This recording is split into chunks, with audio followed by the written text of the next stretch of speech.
نن مونږ زو سیداري بیچ ته نو یو ښایسته بیچ ته پرونه مونږ تللي یو بل بیچ ته خو نن سیداري بیچ ته ځو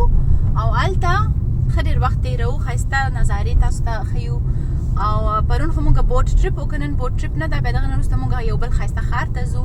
چې ډېر مشهور اولډ ټاون ده د دې ځای ډېر ښایسته بازار ده هلته ځو او د هغه نه بعد د غر نه لاندې کوزیږو لکه نن ټوله ورځ مونږ اکټیویټي کوو ټوله ورځ بیرون یو په دې ګرمي کې په دې لمر کې سور اور کې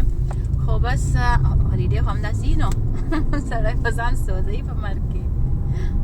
دا یم زه او دا هم تیمور ده او دا هم زمونږه مزهدار بریکفاسټ ده نن مونږ ټوله ورځ بیرون کې چکر وهو او ډېر زیات اکټیویټي کوو نو پکار ده چې ښه ډېر خوراک وکړو چې انرژي راټول کړو نو بس اوس ما د خپل ټوپۍ ځان سره راواخیسته او ځینې نور سامان ځکه چې مونږ اوس چکر باندې روانېږو بیرون 10 درجه ده او سم سور لمر د سړی بیخي کباب کیږي نو مونږ هم خپل سامان راواخیسته په موټر کې کېښودو دا موټر مونږ په ګریس کې کرا کړی ده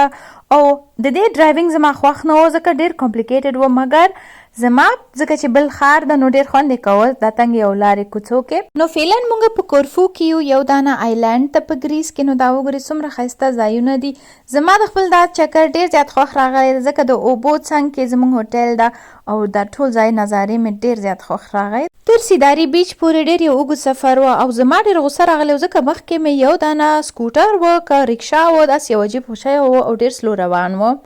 نو په بل ویډیو کې به تاسو ته نور نظارې او د بیچز سفر تاسو ته به وښیم